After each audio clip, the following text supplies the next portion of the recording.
Hey everyone, I'm so excited because Brian Howie is on the show today.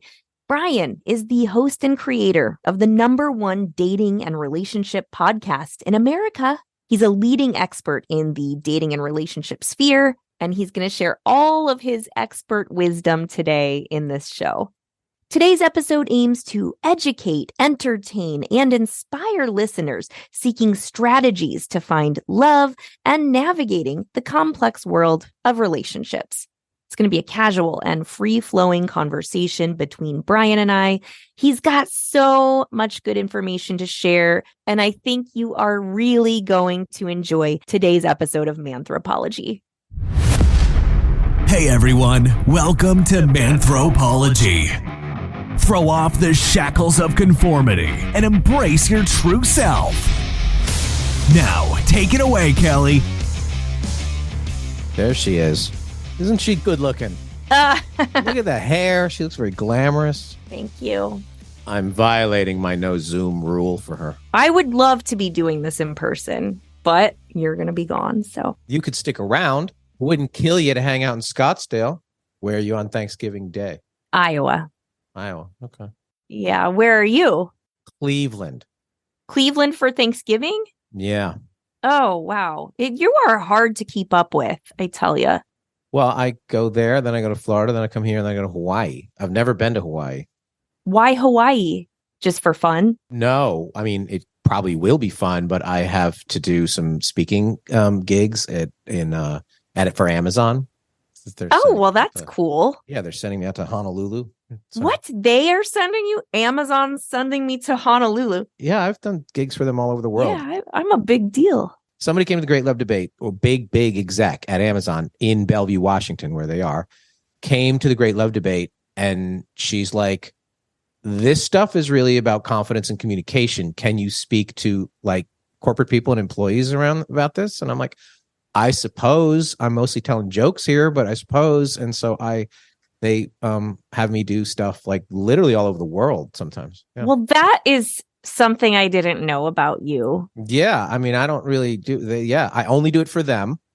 Just for Amazon. Just for Amazon. And I never know what I'm getting. Sometimes they'll fly me in and I'm in like a warehouse with people who don't speak English. And sometimes I'm with like execs. And, you have a translator then? No, they don't care.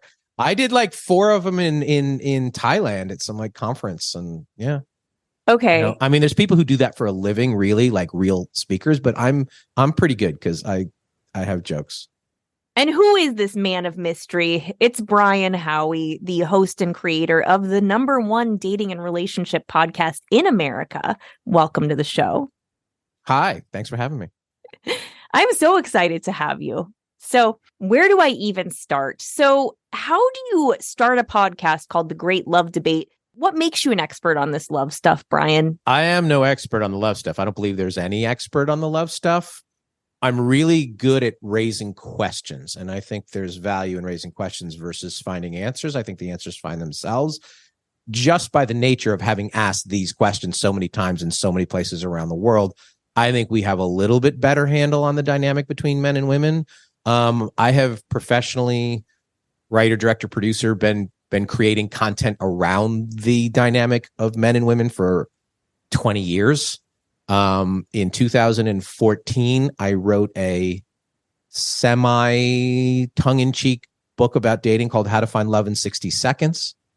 My agent at the time said, rather than do a book tour with like 25 people in a Barnes and Noble, why don't you raise some of the questions that the book raises in like a town hall style setting? So we were supposed to do that one time as a promotional stunt in 2014 in Santa Barbara, California.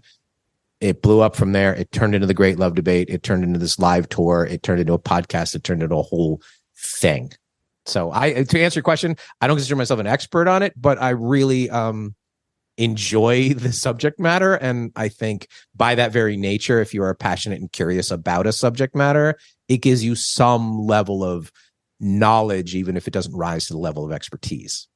Well, you're not the only one who enjoys this subject matter. I mean, relationships are one of the most Googled, most sought after topics on podcasts, books, everything. Why do you think that is? Why is everyone searching for these answers when it comes to relationships? Because the relationship ecosystem is the one thing that no matter who you speak with, no matter who you sit down for a conversation with, it's the one thing that everybody has experience with, pain from, an opinion on, challenges with. It's the one thing I think that nobody has mastered. And so that leads for people to try and constantly go deeper and constantly search for that one thing, that one person, that one feeling. And it lends itself to that. People are like, I'm up to my, 430th episode of my podcast. People are like, are you going to run out? And I'm like, no, these are conversations I would have anyway.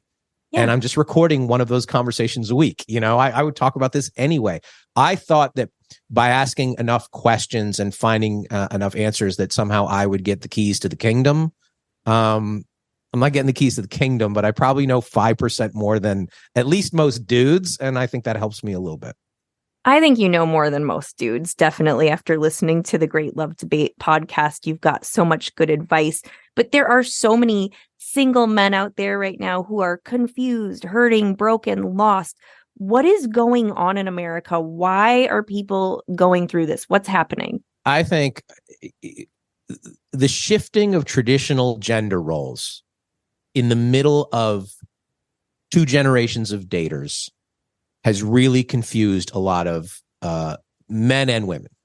Okay. The sort of rise of the independent woman is a really good thing in every aspect of life except for dating. Because the women need the men less, and I think being needed is an important thing for men.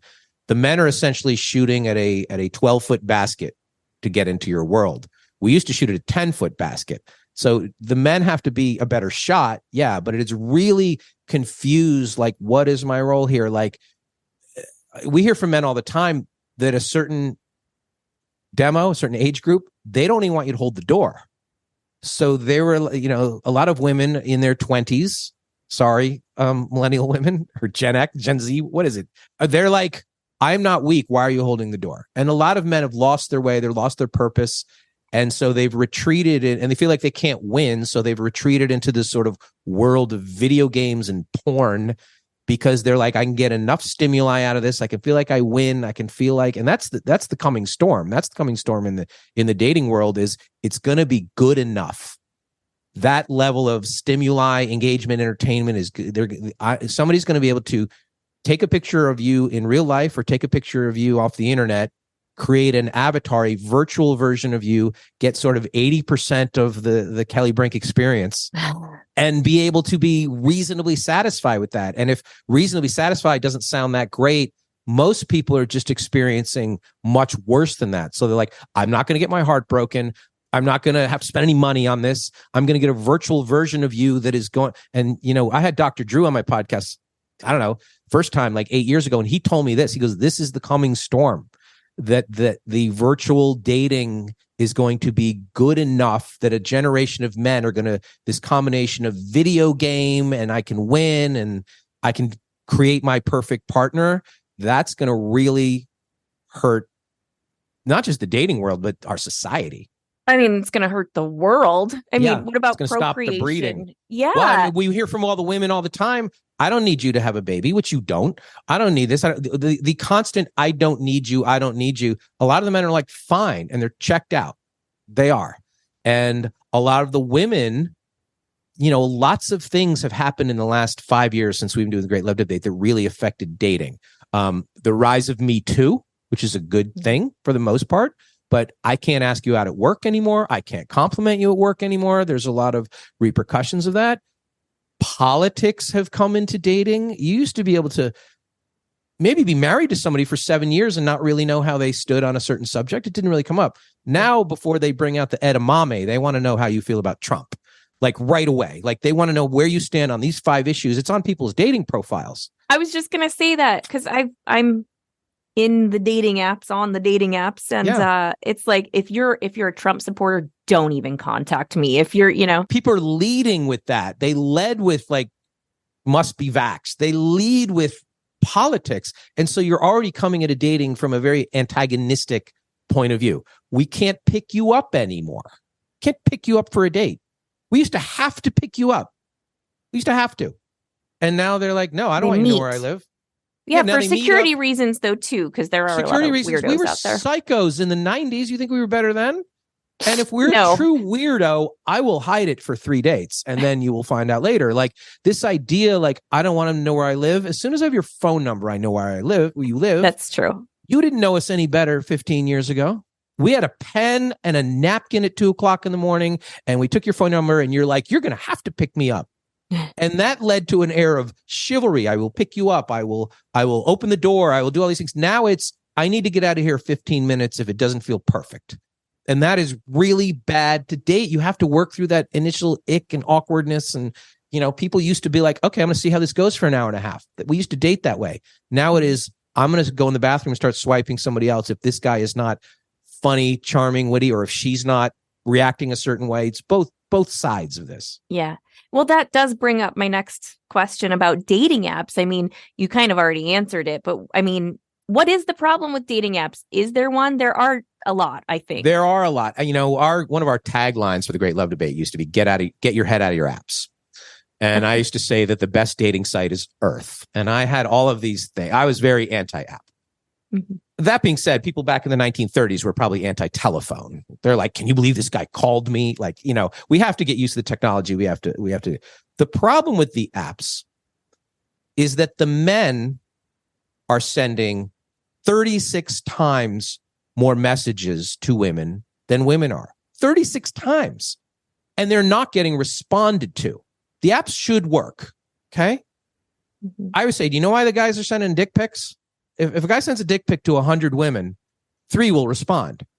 If a guy sends a poem to 100 women, 3 will respond. So it's sort of like, am I going to like sit there and craft some iambic pentameter and send you a nice sonnet and you're going to laugh at it with your friends? Or it's like, fuck it. Let's see if she goes for this. Nothing is working. So he's basically like, I'll send out the low-hanging fruit, so to speak, and see if she'll respond. I'm not saying the guy should do that. I'm saying that nothing they are doing is getting her to it. And all of them with the men, again, I'm not defending the men. The men suck for the most part. But the men are basically like, just give me the audition. Just give me the job interview. Just give me a chance to sit down. And the women on the apps, they're like, oh, he says he's 5'11". That means he's 5'9". And there's a really good chance he is 5'9". But if he's 5'11", he's fucked because they're not going to believe him. And there's a lot of skepticism. There's a lot of fear. There's a lot of, one of the things I always say is that the women look for red flags and the men look for green lights. And that is a problem with the way we're leading with dating. We've lost a lot of hope. There's a lot of fear, which I'm not saying there shouldn't be, but we didn't used to date that way. Yeah. And yeah. So I will say, like, being on the dating apps, for every, I think, 20 guys, there's like 1 woman, I think. What do you think? I think there's so many more men than women. So they don't, like, women have so many guys to choose from on a dating app, and they're just constantly being bombarded with guys liking them. I think the issue, if it's on a swipe-based app, we'll take you for an example. May I take you for an example? Yes. Because of the way you look, that if you swipe on a guy, it's almost 100% chance that he swiped on you too. So it's not that special. The guy, it's not that thing. The guy is like, oh, she liked me. And it's almost like a bigger piece of validation than it's like, oh, she connected with me too. She must think something of me. Mm-hmm. Like it's not quite balanced that way. Like, you can probably go out with every guy once. Mm-hmm. I'm not sure you can go out with everybody twice, but at least once. So that you get a shot. You at least get up to bat. And the guys are like, I just want that equal shot. And sometimes they are so over the top, desperate, trying to impress, blah, blah, blah, that they are, for lack of a better term, exaggerating their resume to the point where she's only going to be disappointed. What do you think people are looking for on dating apps, though? Are they looking for long-term relationships, or are they looking for a quick fix of attention? What do you think? Both. Some people want to do, I know some people who do like, I need 10 positive swipes before I go to bed, like this validation. I don't believe anybody is looking for anything other than one partner. I think you think everyone's looking for that. I think everybody wants that. I don't know if everybody's looking for that. I think if you gave everybody a notarized document that says that if you sign this, I will give you a happy, loving, sharing, sexually active, honest relationship with this person. Will you sign up for that? They would, but they don't trust it exists. They don't trust the document. They don't trust the path. They don't trust it. I think everybody the people who are like, I'm just out here to have fun, or the people who are like, I just want to have sex. I think you hope to like her.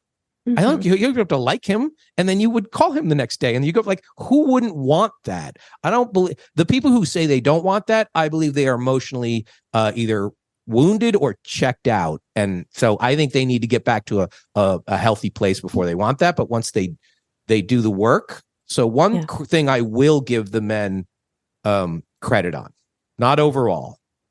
I believe that there is a larger pool of men in America in 2023, as we record this, who are doing the work, who are trying, who are being curious, who are going to therapy, than has ever existed in this country. Yeah. And I believe the women are responding well to that. I think they like the vulnerability. I think they're like, I know you're screwed up. It's easier. It's much easier for me if you know you're screwed up too, and let's work from that place. And for generations, the men were taught to hide that, and we were taught that if we showed some weakness or any of that stuff, that the women would judge us badly. I think the men are learning that if they own it, that goes a long way. And I think there's more people doing that than ever. I think so too. I think there are more people in therapy. It's becoming normalized, less stigma to it. People, if you need to take meds, it's, being destigmatized. And I see people doing the work too. So, yeah.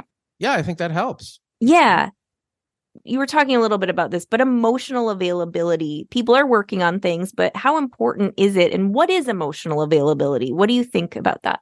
Well, apparently very, because people are like, oh, how come you've never been married? And I always say, well, it's only 4:00. I always used to make a joke, but the real reason is I did not understand what emotional availability is. I had many, many girlfriends who were like, you just don't get it. You don't get what I want. So I would sort of emotionally, to use a poker metaphor, I would put enough chips on the table to stay in the game, but I would never go all in.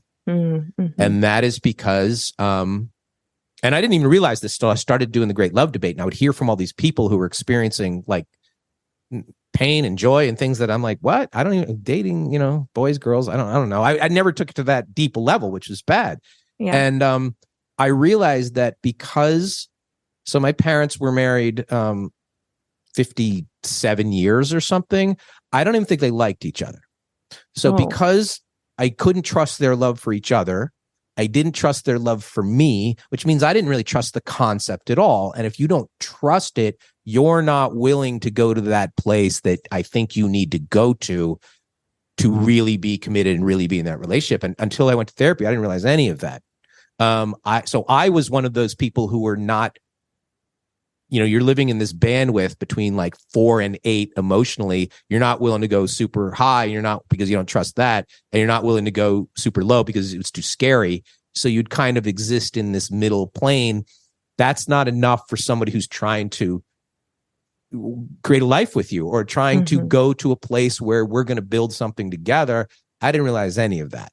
And there are a lot of men walled off because of either childhood or some girl didn't react the way they expect her to when they were 16, and they carry around that pain and they carry around that anger, and it manifests itself in terrible ways for the women. I mean, there's some guys who literally have not gotten over, like, prom didn't go great for them.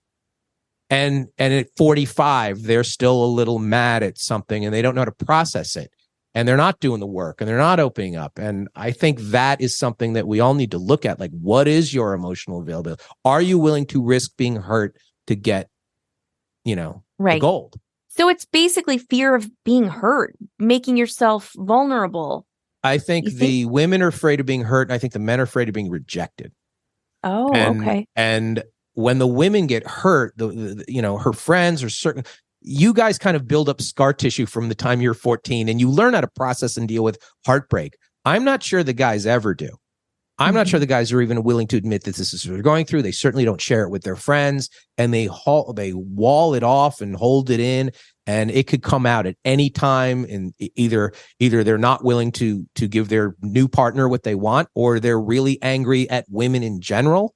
There's a lot of that, of course. Yeah. And it's just unhealthy. So I think the more conversations we have around this and the more men that are sort of opening up about why they feel certain ways, the women have been fantastic about creating a welcoming environment for the men who are doing that. I'm not sure that would have happened 20 years ago or 30 years ago. I agree. Yeah, I'm seeing a lot of men who are hurt because of rejection these days by women. Well, with like dating apps and the not responding or the ghosting that goes on and things like that.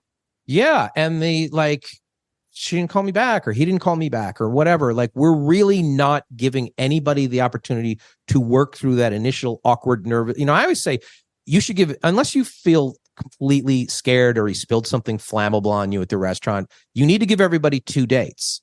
Okay. Because the first one, you're nervous, you're awkward, at least by the second date, you're not physically repulsed by the person. You can probably relax and you can get to know. More growth in a possible relationship happens on the second date than will ever happen on the first date. We're not giving each other a chance to do that. If it doesn't feel exactly the way you imagine it would be in your mind, everybody's out. And I'm like, I think we didn't used to be that way. I used to have been like, okay, let's see where this goes, Kelli, I'm going to step in for a second, let you know that we need to take a little ad break, okay? All right, thank you. And now, back to the show. What do you think about sex on the first date? Bad idea? Perfect idea. No, not a perfect idea. I'll tell you what, I have an answer to this. People get mad at this answer, but it's a real answer. Twice, professionally, I have done this. I have surveyed 1,000 self-described happy couples, yeah. And asked them when they first had sex. The overwhelming number one answer is the first date. The number two answer is the second date, and the number three answer is the third date. Whoa! So I'm not saying because you have sex, it's going to magically thing. I'm saying that these people felt something. They weren't playing games. They weren't going to use sex as a referendum or a reward on where they were. And they just sort of rode with it, no pun intended. And they're like, we felt this and it worked out. Like, it happens a lot. People are being more open now about saying, yeah, we had sex on the first date. It was great. Yeah. It's not a stigma. I'm saying, you can wait these magical time, 3 dates, 30 days, whatever you're in. You don't know how you really feel about each other until you have sex, because the sex does change things, especially for her. Mm-hmm. And if you're like, I'm going to wait to find, I need to be in a monogamous relationship before we have sex. You're not, by definition, you're not in any monogamous relationship until you have sex. Mm-hmm. You might think, have sex with him. If he calls you the next day, he probably likes you, and go on from there. But then if he doesn't, because what I've heard is a switch gets flipped. And if you do that with a guy, they're like, she's not a high quality woman. I don't want to be with her. No, you don't want to date those guys. See, my ego's like, I don't think she would do that with everybody. She did that with me because I'm awesome. I don't like the guys who are like, hold it against her because she had sex with him. You don't want to date those guys anyway. And sometimes, like, you might wait 90 days and you have sex with him, and the guys will wait. Doesn't mean he likes you. Right. It doesn't. Because at some point he's like, I want some ROI on this, and I'm just going to wait and wait and wait. You're waiting, and you're basically like, if he's willing to wait for sex, it means he likes me, respects me. No, it doesn't. It just means he's willing to wait for sex. It's fine. We'll wait. But it doesn't mean anything. Some ROI is as if, like, I spent a lot of dates and dinners and whatever. And it's like, and then he's like, oh shit, I'm 1,200 into this. At some point there better be some payoff. It doesn't mean anything. He looks at it differently than you. And people get mad when I say this, but it is true. The people who are like, I'm not going to play these mental, financial, emotional games. And I ask the women this all the time. I go, how many times have you waited to have sex, gotten to know this guy, felt comfortable, and then the sex sucked and you're out of there? All the time. Yeah. The women are like, yeah, all the time I do that. Mm-hmm. So what I tell the women is, the sex for him, it's not necessarily about the sex. I always say, we think you think we're gross as women. We do. Because when we go on a date with you, we compliment you, we try and take care of you, we're giving you all that, and we might get back like a thank you. We're not getting anything back. The sex tells us somehow you desire us in some way. If you said to a guy on the first date, listen, I'm not going to have sex with you until I feel comfortable, but once I feel comfortable, it'll blow your mind. He will calm the fuck down because he knows then that in your mind, there's a possibility of some shit's going to go down in a good way in life. He really just wants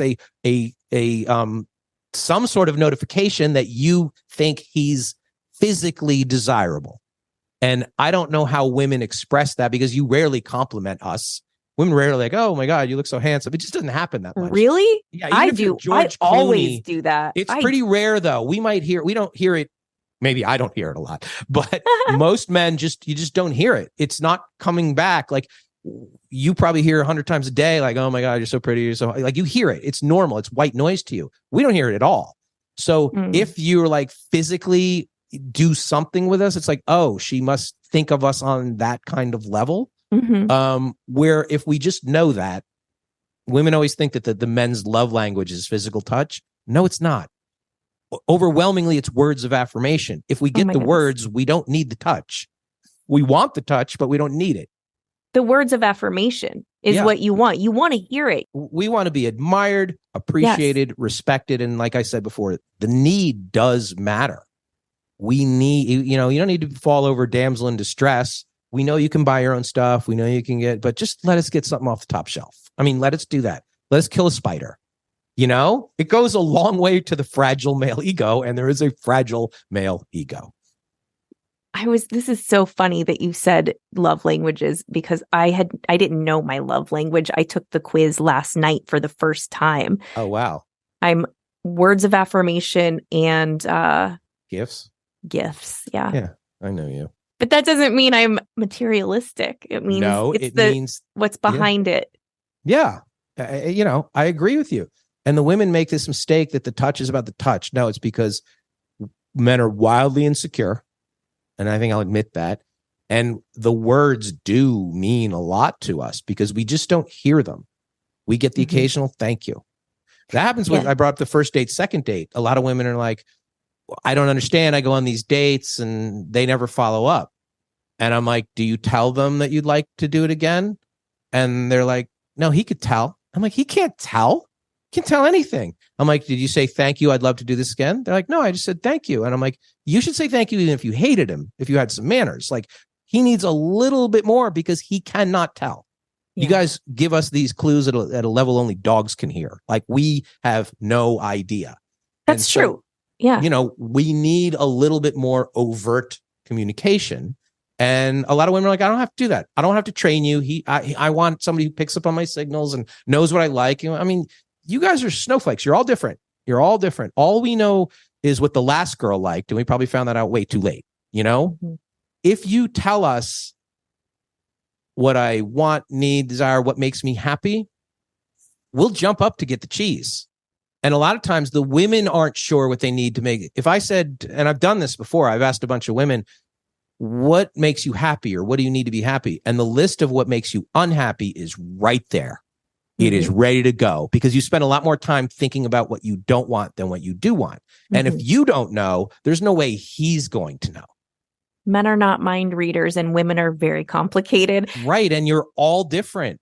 What made one girl this? So if you say this in a positively reinforcing fashion, like if you said to me, oh my God, you're going to wear that hockey jersey to dinner, we're going to feel like we failed in some way.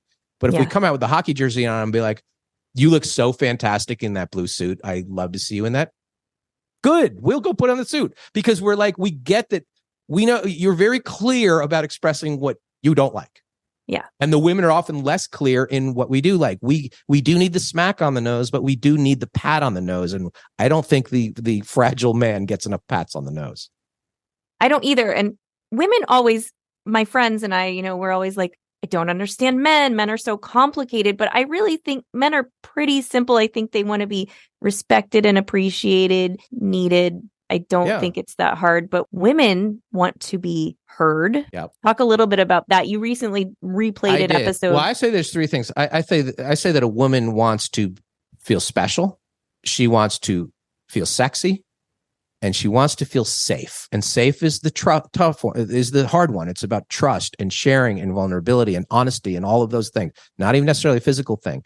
And a lot of that starts with her being heard. And it doesn't mean she has to be right. It just means that she matters enough that you are going to take the time, regardless of the time of day, regardless of her mood, and just hear what is on her mind and respect that. And we don't do, and I found that out way too late. Like I found that out like, wait, what? And what are you talking about? Why are we having this conversation now? Like she has the right to be heard and she needs to be heard. And I think the men need to understand that you don't have to agree with her. You don't have to do anything. Just respect in this moment, and this could change. She feels this way about this subject and has these things to say. That matters tremendously. And that is part of feeling special. And when you hear her, she feels sexy. And the biggest part of that is she feels safe. She's like, I can trust that I can share what is on my mind and what is in my heart with you right now. I agree. Good. Let's talk a minute about long distance relationships. Can they ever work? What are some of the anecdotes you have about long distance relationships? I've done them. I've been them. I think communication is absolutely key. The biggest downfall of long distance relationships is a lot of times there's questions, there's jealousy, there's not knowing what they're doing, whatever. You have to be able to communicate on a regular basis, get into a routine where even if they're not with you, they feel like you're there with you. That being said, if you're only doing every other weekend, I can do Saturday nights with anybody. It's Tuesday mornings and Wednesday mornings when you've got kids and you got to go to work and stress. You don't find out about a relationship until you were seriously in the muck. Mm-hmm. And the muck of a relationship often doesn't manifest itself into when you're in a long distance relationship. So a lot of people are like, oh, we dated long distance for 2 years and now we're engaged. And I'm like, have you ever spent 30 days in a row with the same person? Have you spent 4 seasons with them? Have you spent every time of day? And they're like, no, we could tell. You can't tell. Like you need to really figure out a way to come together. I think there's a shelf life on a long distance relationship. And we've all dated, I love dating flight attendants for a while. And they're like, oh, they're only around. I can do 2 days a week. That's all my bandwidth anyway. It's great. But if you're really going to be serious about people, at some point, you're either going to have to move to a third place together or somebody's going to have to break down. So it can work for fun purposes or whatever. You really have to communicate to not be like, oh my God, where are they at 4 o'clock in the morning? Or why didn't I hear from them or whatever? You have to really respect and not just pretend it doesn't matter. You can't pretend that the space between you does not matter. And if you honor that and say, we are far apart, but we're going to do whatever we can to feel like we're together, mm-hmm. whether it's Zoom or call or text or make plans or share things. People ask me, I always say before you find love, you have to define it. You have to find what it means for you. Because I could be like, I love pizza. I love the New York Giants. We throw the word around a lot. But yeah, we do. Talk about romantic, you have to define what it means. And for me, I defined it as there's nothing I'm doing that I wouldn't rather be doing with her. Mm. Doesn't mean I have to do it with her. It means that I would rather do it with her.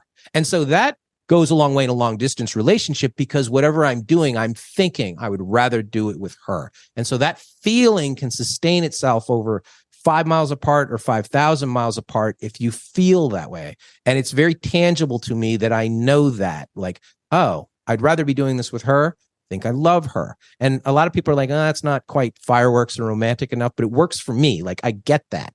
And mm-hmm. so having that feeling in a long distance relationship, I think goes a long way to sort of bridging at least the metaphorical gap. I like that. What are some of the most important qualities that you've found in men who are having successful relationships? What are some of the characteristics they have? I wrote something about this once. I'm trying to get it right. I don't know, paraphrase myself. Stand in front of her when she wants you to protect, stand beside her when she wants you to love, and stand behind her when she needs you to believe. Does that make sense? It does. Phil, I wrote that a while ago in a play, like 20 years ago, and I was like, yeah, that kind of makes sense to me. Yeah. There are different roles that you need, that she needs from you in your life. You need to support her. You need to protect her, not just physically. You need to share with her. You need to be in there. So you need to be open enough to not just give her things what she wants, but to interpret the stimuli and the things that may not coming back in perfect verbiage for her, that you're both kind of riding this wave together. And if you can fulfill several different roles, even if they're just sort of nebulous or you're just kind of around for her. She wants you to be present. She wants you to do a lot of those things that a lot of men are like, oh, I can just buy her a watch. And I'm like, you guys can buy your own watch a lot of times now, which is challenging now. The more, that's why I keep bringing that up. The more independent the women get, the harder it is for the men to find this shorter path to be in her world. Mm-hmm. And you need to find ways that her life is better with you in it than not with you in it. Mm-hmm. Yeah. And that's up to you. Yeah, that's part of up to you too. Like, how is my life enhanced by him being in that? And let him know that, because he's just flailing around trying stuff to get you to either react or be naked. And it's we're very, the women are motherboards and the men are light switches. Like, it's a very different wiring. And I think the men that do pretty well understand that. They understand that all the women are different, and you can't just go in with this, like, this is my playbook. Like, I hate the pickup artist community. I hate that. I think a lot of that is founded in revenge. I think a lot of that is like that.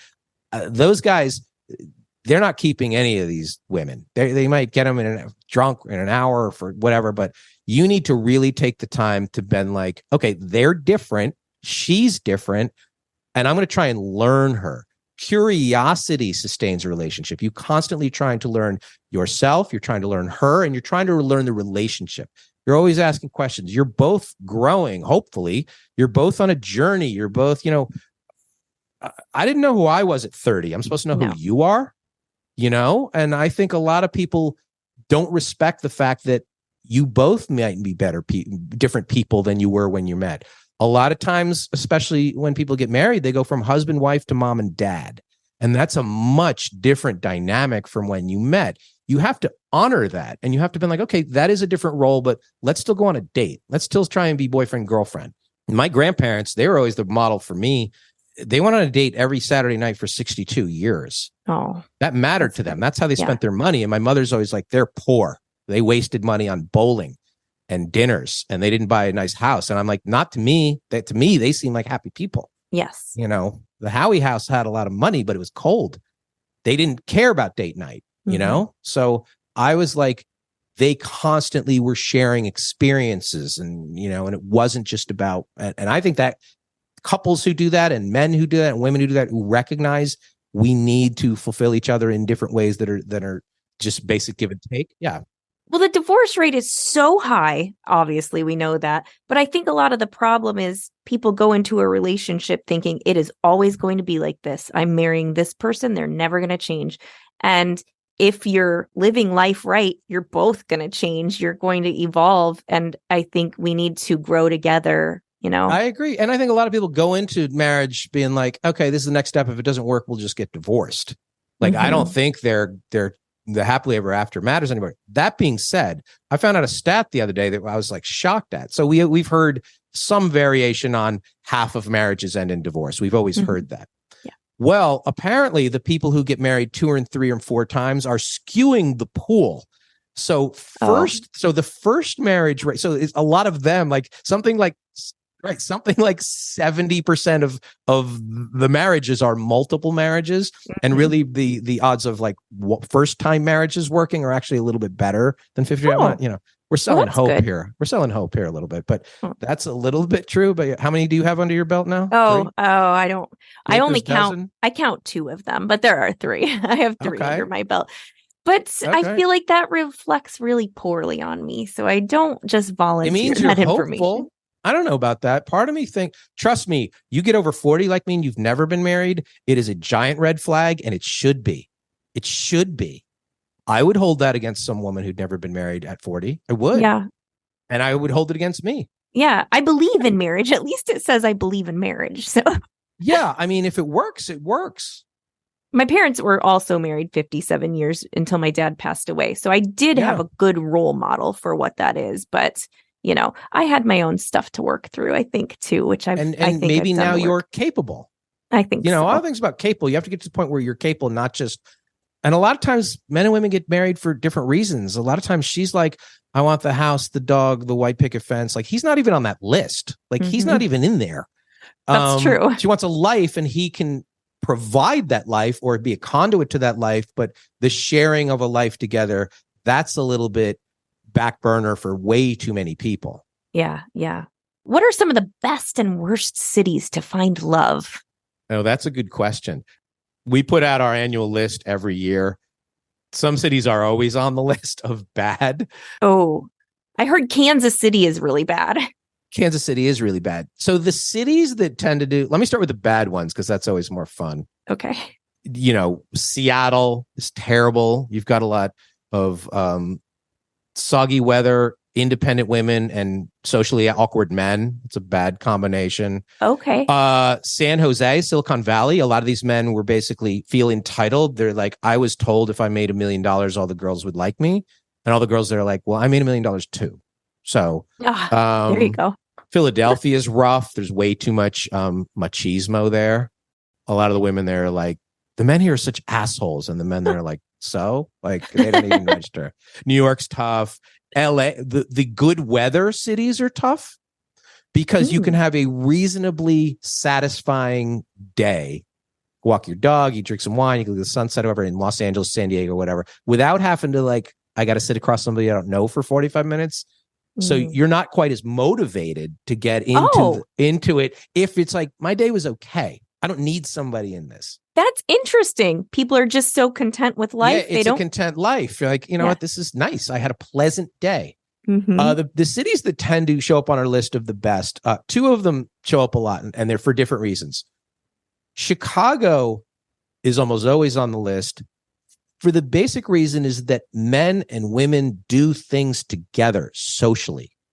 Still, in a lot of the South, women are on one side and men are on one side till 11 o'clock at night when somebody's drunk enough to cross like a school dance.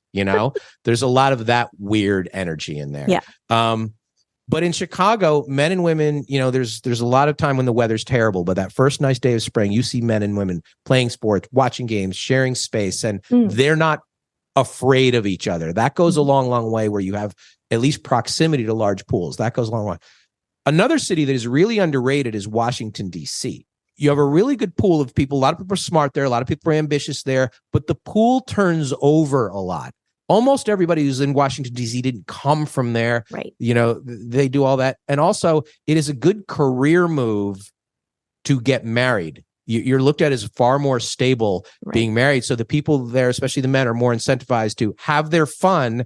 And then somewhere along the line at 36, they're not like me. They're going to get married. Those of us who live most of the time in like LA or Austin or places like that, you don't want to get off the ride. Like, you're like, if I get married, I gotta stop this. It's not terrible. Well, again, you're having so much fun. Yeah. DC, there's only been one bachelor president ever. I didn't know Even that. back in the day, there's only been one president who was never married. That doesn't surprise me. Yeah. People look at you as unstable. Like, I can't run. Yep. They don't want a bachelor president. I'm out. I couldn't run. Got to be over 35. Two things that are disqualifiers are atheist and bachelor. Pretty much everything else America will put up with, they won't put up with those two things. Interesting. Yeah. Huh. Oh, my goodness. Any final words? It comes down to this. People ask me a lot, like, what is the thing that I've really learned about this? Two things I've learned. The women want the men to try harder, and the men want the women to make it easier. Okay. That's the standoff. And if they took sort of one step back towards each other, I'm going to make it easier for myself, and I'm going to stop making it harder for myself. I think that goes a long, long way. And the thing I've learned is that the answers almost always lie outside of your comfort zone. Almost always. You think you like, if you're over 30 and you're still, people always say, they're not my type. If you're over 30 and you're still single, you have no type. Your type's not working out for you. And you got to get rid of those words altogether. And so I combine that with get out of your comfort zone. So it's always about confidence. How do I feel, not just about myself, but being outside of my comfort zone? So there's one day of the year in America that the most people are collectively most confident. You know what that day is? Their birthday? I don't know. No, a lot of people cry themselves to sleep on their birthday. Halloween. I was going to say that. All the slutty costumes come out. It's not about being liberated to be something else. It's about being liberated to be anything you want to be without fear of judgment. Oh, you wow. You could be a refrigerator on Halloween. You could be a slutty nun on Halloween. There's this costume confidence that people don't have the other 364 days of the year. It's remarkable. So if people could make that little subtle change every single day, like I'm going to wear a color I don't normally wear. I'm going to wear an accessory I don't wear. I'm going to try a food I don't normally. I'm going to sit across from somebody who I think is not my type. It goes a long, long way to carry that, what I call costume confidence, into the rest of the year. Just think about that. People are like, I'm not comfortable getting out of my comfort zone. I'm like, you dressed as the Tin Man last year. You clearly are capable. And that goes a long way. It really is the time that nobody judges anybody on Halloween. And if you take away the fear of judgment, I think you're good. You can be as slutty as you want on Halloween. You really can. You really can. Mm-hmm. It's a free pass. And so take the fun, the playfulness, the creativity into as much of every day as you can. I think that goes a long way. I think you're so right. That just really resonated with me because I'm like, I live in a town of like 4,000 people, but if I have a show or something, I will put on a nice dress and I will step out. And I have never felt so confident as when I do things like that, like my costume, Right. Yeah. It's every time you're on a first date with somebody, you're sort of just out with their publicist and you're your publicist, or you're already playing a character most of the time anyway. Yeah. Take that and everything else. Just take that mindset and take that attitude. It goes a long, long way. Yeah. I totally agree with that. I love that. Well, Brian, thank you so much for coming on the show. I'm just so happy you came on. This has been amazing and it's gone so fast. So I could talk to you for hours and ask you, what am I doing wrong with my life? Yeah, I've learned this, like we've done 450 live Great Love Debate shows in 135 cities and 13 countries. So we have heard from hundreds of thousands of live people. So I didn't just like fall out of the womb knowing a lot of this stuff. It is what we've heard and learned and absorbed from all these people that it's like, this is what works, this is what doesn't, and let's just try and do a little better, Oh my gosh. Are you going to write a book? I get asked to write another book again. I'm so worried. What was the first book? How to Find Love in 60 How Seconds. to Find Love in 60 And I don't even believe anything in the book anymore. I just didn't, I don't even stand by the book. I'm so afraid because our societal and our dating universe changes so quickly that as soon as I hit print, it would be out of date. That I'm sort of like, I like doing the podcast because it's like adding another chapter to the book with no period on it. And so I don't know. But I get asked to do like 50 dates in 50 states kind of thing once in a while. Netflix special. Yeah, it's possible. We'll see. So everyone should go subscribe to the Great Love Debate podcast if you want a lot more insightful information from Brian Howie. It is the #1 dating and relationship podcast in America. This guy knows what he's talking about. And you can follow him on Instagram. I will link to all of his information in the show notes. And Brian, thank you so much. Thanks for having me. This is fun.